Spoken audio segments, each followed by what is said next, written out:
Let's get more analysis on this story. We're joined on the line from Washington by Webster Griffin Tarpley. He's an author and historian. Thank you very much, Webster, for joining us here on PressTV. Well, there were two drafts that were proposed, one by Russia, the other by France. What differences did they have in nature, and why was France's text adopted?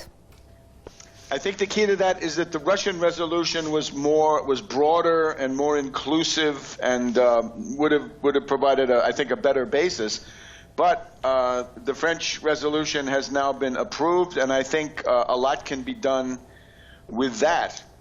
In particular, France is now energized, obviously, because of these terrorist attacks attributed to ISIS, and I think that's likely to stand up as the real source. So the French are now telling the United States and Russia that they must cooperate. And Hollande is on a diplomatic offensive. He's going to be here in Washington next week on November 24th, and after that he'll be in Moscow on November 22nd. So the idea is a grand alliance against Daesh, ISIL, and that, I think, is a very inclusive proposition. It also converges with the fact that the Russian diplomatic view for many months now, a year at least, has been precisely the same thing.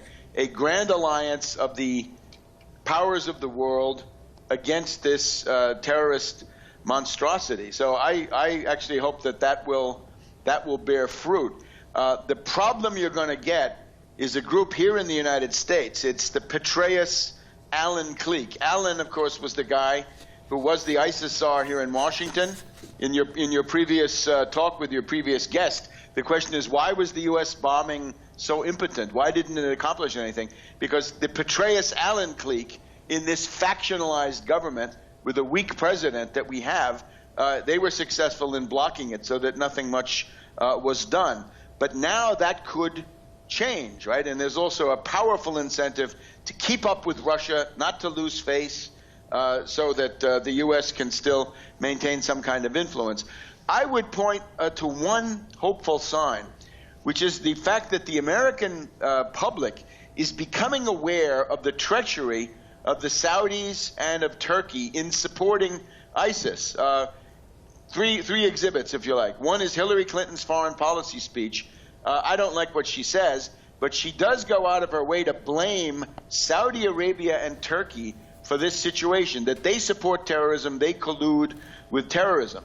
Secondly, the New York Times today prints an op-ed which essentially equates Saudi Arabia and Daesh. They say Saudi Arabia is a Daesh that has made it. It's a Daesh, ISIS, that has succeeded. They are better dressed and they're neater, but they do the same things. That's number two. Number three, earlier this week on Fox News, we had Geraldo Rivera telling the right-wing audience of Fox News that Saudi Arabia and Turkey are enemies of the United States and Russia is actually a friend. So I think this is beginning to clear the view of what reality looks like, and the collusion of Saudi Arabia and Turkey are simply indispensable to having ISIS in the way that we have it today. Thank you very much, Webster Griffin Tarpley, author and historian, joining us on the line from Washington.